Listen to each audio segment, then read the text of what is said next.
Estás escuchando La Tarde con Cristina, Cadena COPE.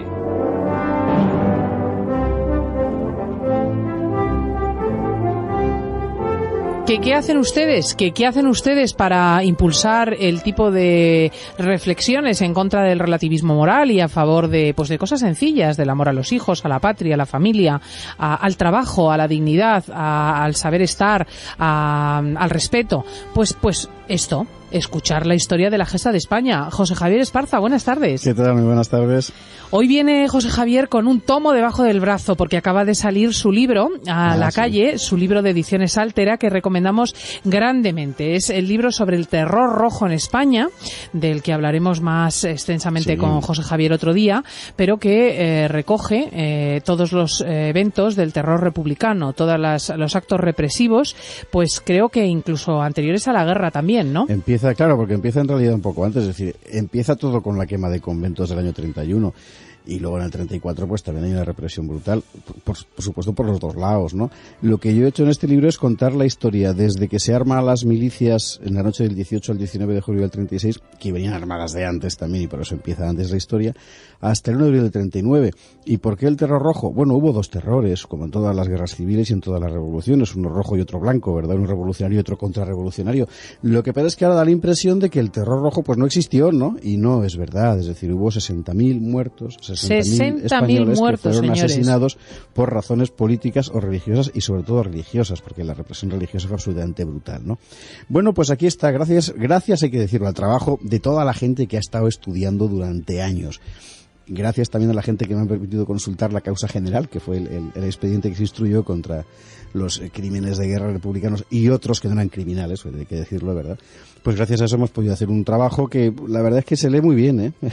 Pues aquí lo tienen, es muy exhaustivo, tan es así que Stanley Payne ha dicho del libro la narración más completa del terror republicano. Así que ánimo, va a ser inconfundible porque tiene una de las fotografías de la causa general con un montón de milicianos rodeando un esqueleto que acaban de exhumar y cuyos restos aparecen impúdicamente mostrados, y lleva ese titular, El terror rojo en España, con el anuncio de un epílogo sobre el terror blanco. Es de José Javier Esparza y estaba mirándolo yo, va dedicado a mis abuelos, dice. A mis abuelos, efectivamente. Bueno, que escuche Zapatero. Sí, pero tú vives en cada lado, mira. Es que es lo que tenemos los españoles, que teníamos en cada lado gente. Bueno, pues vamos con nuestro episodio histórico de esta tarde, que pone el colofón del de la semana pasada. Estábamos en las festividades del puente, del 2 de mayo, y en la semana pasada contamos cómo todo fue llevando a este momento del levantamiento contra la invasión francesa. Y ahora vamos a ver efectivamente lo que ocurrió a partir de ese momento. Mayo de 1808, que no mayo del 68, que fue otro mayo. Pues lo que pasó fue una cosa los mayos, impresionante. Date cuenta, no lo había Yo pensado nací en un mes de mayo, así que mira, ¿no? Pero a las guerras. Lo que pasó el 2 de mayo fue una historia realmente para contarla. Bueno, lo que pasó es que España pasó de una situación de simple malestar a otra de guerra abierta. Y por el camino muchísimo heroísmo, un bando en Móstoles, un mensajero a caballo, ya verás qué historia.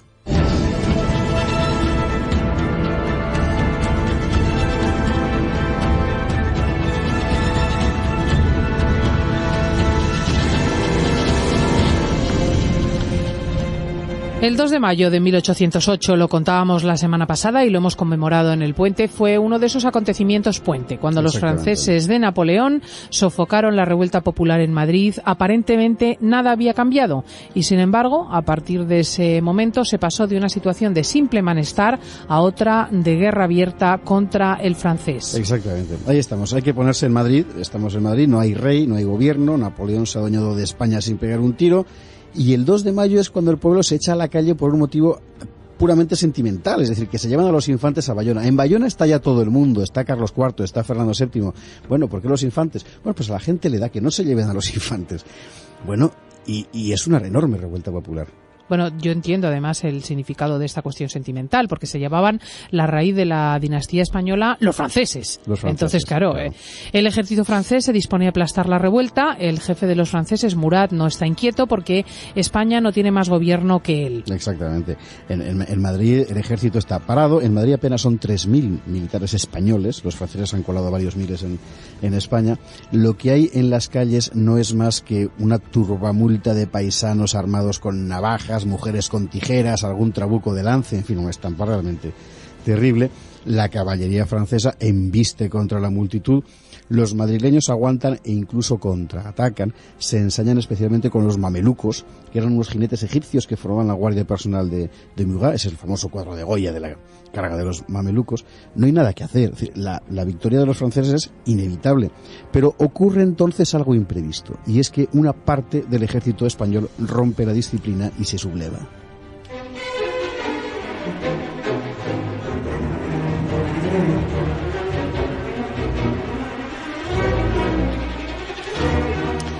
Nos ponemos en el Parque de Artillería de Monteleón. Los madrileños sublevados acuden allí a proveerse de armas y allí, como en todas partes, había un destacamento francés de unos 70 soldados.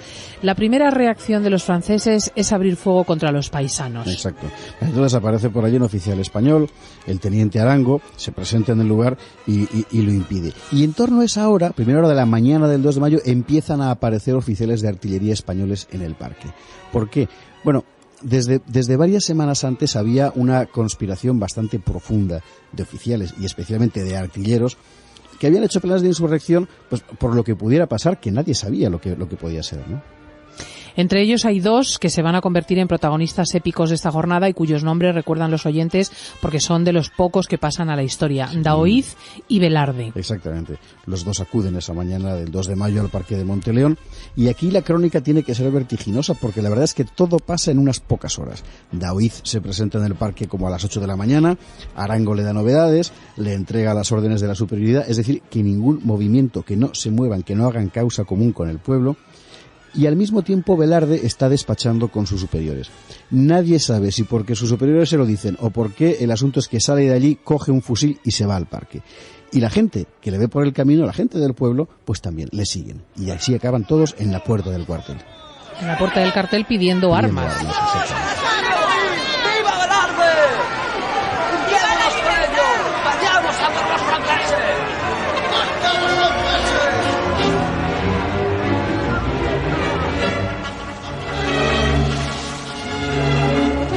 Dentro del parque la tensión es extrema. Daoíz, lo hemos dicho antes, es el jefe del puesto. Arango le ha dado clara orden de impedir la formación de causa común con el pueblo. Daoíz, sin embargo, pasea por el patio, crispado, con el papel de la orden en la mano. Claro, al otro lado de la puerta está la multitud vitoreando al rey, a España, a la artillería. Te puedes imaginar la posición de Daoíz. Llega un momento en que ya no puede más. Coge la orden, la rompe, desenvaina el sable, manda a abrir las puertas, que entre el pueblo, manda a Velarde que encierre al destacamento francés y todo pasa en unos minutos. En unos minutos Daoíz y Velarde empiezan a organizar la defensa. Apenas tienen un centenar de paisanos, 3 cañones, 16 artilleros. Hay otros nombres además de Daoíz y Velarde. Están otros oficiales, Cónsul, Carpeña, Ruiz, Osma, Areco, Novella, en fin. Y además, junto a ellos, decenas de hombres y de mujeres ardiendo de indignación. Y no tardan en llegar los franceses. Enseguida. Aparece la división westfaliana del general Lefranc con orden de tomar el parque. Exacto. Los franceses se encuentran las puertas cerradas, no saben qué pasa dentro. Daoíz deja que se acerquen. ¡Hay que acabar con los franceses!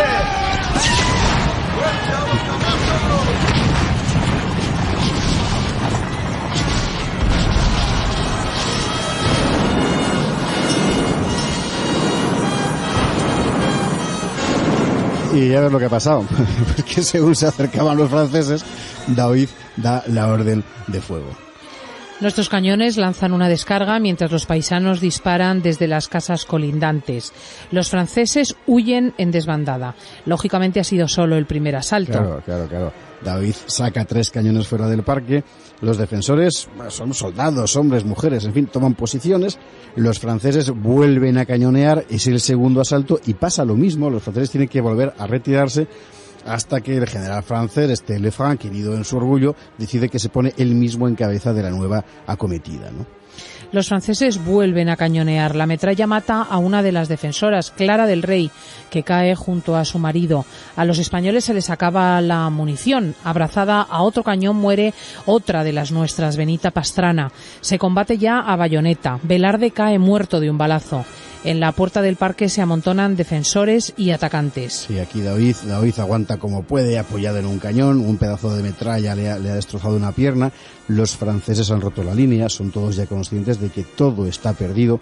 El mismísimo general Lefranc se acerca a David y le insulta, le golpea con el sable en la cabeza, y entonces David, aún moribundo, aún tiene fuerzas para sacar la espada y herir al general. David muere a bayonetazos franceses para vengar al general herido. O sea, ellos ni siquiera supieron que a partir de ese momento se desataba la revuelta y la revolución en España y que España ganaría a los franceses. La epopeya del Parque de León apenas duró 3 horas. Exactamente. O sea, a los franceses hay que decir que no les salió gratis, ¿eh? Es decir, entre muertos y heridos se baraja que la cifra de bajas francesas en aquella jornada fue de unos 60 oficiales y 900 soldados de Napoleón, es decir, que les zurraron, ¿no? Pero bueno, de inmediato los franceses se lanzan a la persecución de los defensores.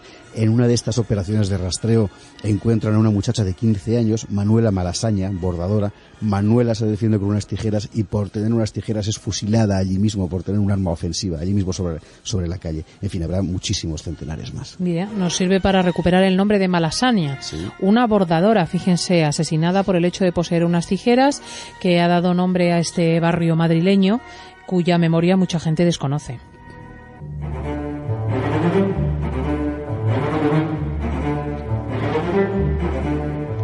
En Madrid, desde luego, la resistencia ha terminado, se acabaron Daoiz y Velarde, pero ahora la historia cambia de escenario. Sí, nos vamos a Móstoles, en las afueras de la capital, que hoy es una especie de ciudad gigantesca, pero entonces era un puebluco de nada, ¿no? Bueno, y todo lo que pasó en este pueblo es tan importante que hay que contarlo con algún detalle. Mira, a Móstoles se había retirado buscando refugio un personaje importante de aquella España, Juan Pérez Villamil, que era fiscal militar, secretario del Almirantazgo, académico, miembro de la Junta, en fin, un señor importante, muy conservador, partidario del antiguo régimen. Y ya es el mediodía del día 2 de mayo cuando Pérez Villamil recibe una visita inesperada.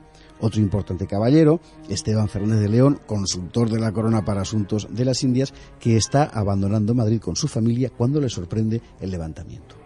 Ante la gravedad de los hechos, Fernández de León altera la ruta y acude a ver a Pérez Villamil para contarle lo que está pasando. Villamil, que es jurista, reflexiona sobre el mejor modo de tomar alguna medida que por un lado sea efectiva y por otro no ponga en peligro a nadie que se halle en aquel momento en Madrid. Y decide entonces, y esto es ya famoso con relación a Móstoles, promover un bando municipal. Es que jurídicamente la cosa era complicada, es decir, pero claro, un bando municipal al fin y al cabo es una orden destinada a movilizar milicias ciudadanas, dejas al margen a la Junta, es decir, al gobierno, también al ejército, que estaban bajo control francés, pero como es un documento oficial, pues tenía que ser firmado por una autoridad, en fin, pues tenía que ser obedecido, ¿no? Así que Pérez Villamil redacta un texto y se lo lleva a los alcaldes de Móstoles, que eran 2, contra lo que siempre se dice, eran 2 en realidad. Uno estaba designado por el estamento noble, Andrés Torrejón, y otro por el estamento general, de hombres buenos, como se llamaba, que era Simón Hernández. 2 labradores ancianos que ocupaban aquellos cargos y que, por supuesto, obedecieron al muy importante Pérez Villamil. Y mira, aquel bando en su redacción original decía así: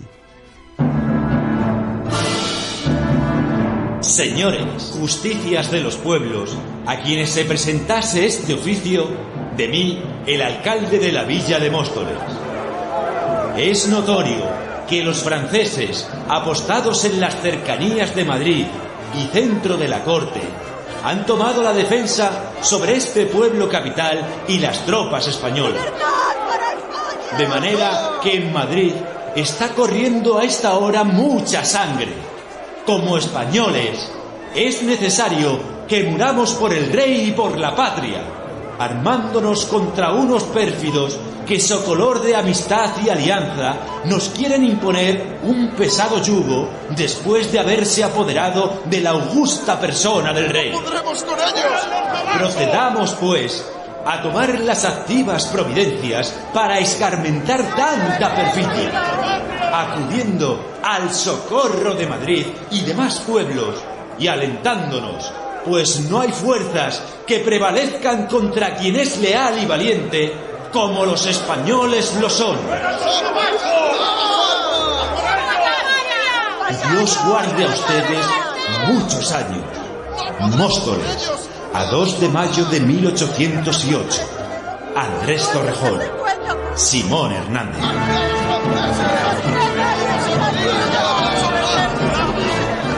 Ahí estaban los dos alcaldes de Móstoles, Torrejón y Hernández, y no era exactamente una declaración de guerra. La verdad es que no. Esto era una declaración desesperada de dos alcaldes de un pueblo minúsculo. Pero bueno, este aviso lanzado desde Móstoles es el que empieza a encender la mecha, ¿no? Aquí aparece otro de esos gigantescos personajes secundarios que tantas veces surgen en la historia, gentes de vida común, que un día tienen en sus manos la oportunidad de cambiar el curso de las cosas. Sí, es un postillón, un jinete de postas, un tío que se ganaba la vida guiando carruajes por los caminos, y del que apenas nadie sabe nada, pero que fue importantísimo. Se llamaba Pedro Serrano, era andaluz, había llegado a Móstoles guiando el carro de este Fernández de León, que fue a ver a Pérez Viñamil. O sea, había llegado por puro azar a Móstoles, ¿no? En aquel momento hacía falta que alguien llevara físicamente la orden, el bando, ¿verdad?, a otros pueblos, y Serrano, que es jinete, se ofrece para ejercer de mensajero. A las 7 de la tarde, el postillón andaluz toma la ruta de la carretera de Extremadura. Llega a Navalcarnero y enseña el documento al alcalde.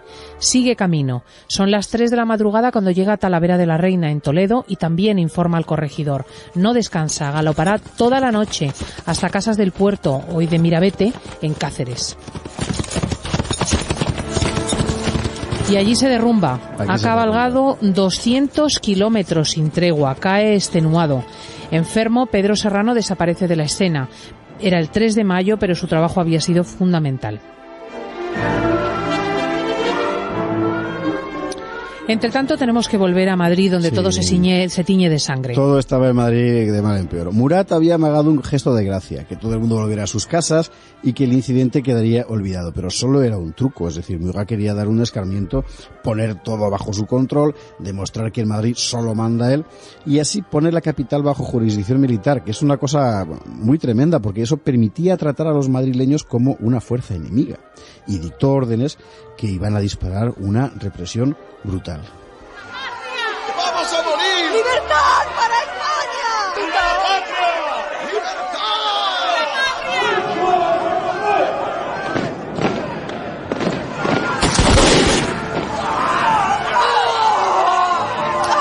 la Y efectivamente, la represión comienza en la misma noche del 2 de mayo.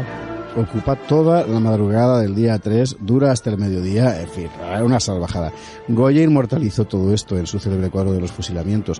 Cayeron patriotas que habían participado en el levantamiento popular, pero también cayó mucha gente que había sido detenida con cualquier pretexto, ¿no?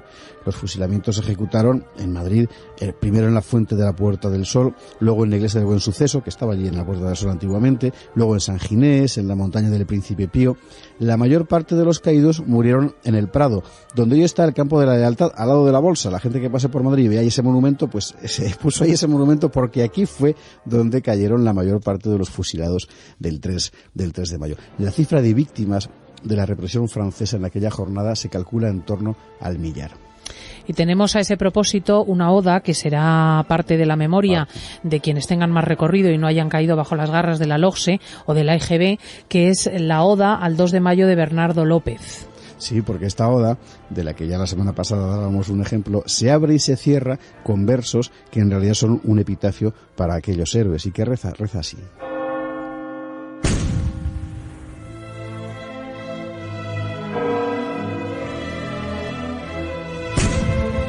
Oigo, patria, tu aflicción, y escucho el triste concierto que forman tocando a muerto la campana y el cañón. Sobre tu invicto pendón miro flotantes crespones, y oigo alzarse a otras regiones en estrofas funerarias, de la iglesia las plegarias y del arte las canciones. Mártires de la lealtad, que del honor al arrullo fuisteis de la patria orgullo y honra de la humanidad, en la tumba descansad, que el valiente pueblo íbero jura con rostro altanero que hasta que España sucumba no pisará vuestra tumba la planta del extranjero. Todo parecía perdido. Madrid sojuzgado a fuego. Pedro Serrano, el postillón, caído en acto de servicio. Pero había otros que habían tomado el relevo de Pedro Serrano. Los alcaldes que iban recibiendo el bando de Móstoles los remitían a su vez a cada cabeza de partido. Desde allí se extendía por todas partes. El 4 de mayo llega a Badajoz. Allí lo recibe el comandante general de Extremadura. Lo transmite a su vez a las autoridades militares en Sevilla y Cádiz. En fin. Son fundamentalmente los nobles del partido fernandino los que agitan las conciencias. La estructura del Estado, de hecho, permanece en manos de los franceses, pero es que ya no cuenta nada. Ya no cuenta nada porque el bando de Móstoles se ha convertido en una especie de orden de movilización general, ¿no? La voz de guerra se propaga de punta a punta del país, toda Extremadura se levanta, luego Andalucía, en Sevilla se constituye una junta de regencia, Oviedo se subleva el 9 de mayo, el 25 la Junta General de Asturias se rebela contra José Bonaparte, se proclama soberana y declara la guerra a Francia, Asturias por su cuenta. Luego Santander, La Coruña, Cádiz, el 6 de junio es la Junta Suprema de Sevilla, en fin. Estaba todo el país en armas y en junio los catalanes rechazan al ejército francés en el Bruc. Exactamente, y en julio será la batalla decisiva, la de Bailén. Y desde entonces y hasta 1814 van a ser 6 años de sangre. Aquí contaremos algunos episodios. Pero fue en definitiva una gesta heroica porque fueron 6 años de lucha ininterrumpida, de mantenimiento de la causa popular y de la memoria de lo que era España y al final, el final de los franceses en nuestra tierra. Y ganamos. Y ganamos. Claro. José Javier Esparza, muchísimas gracias. Gracias a ti. En la cadena COPE, La tarde con Cristina.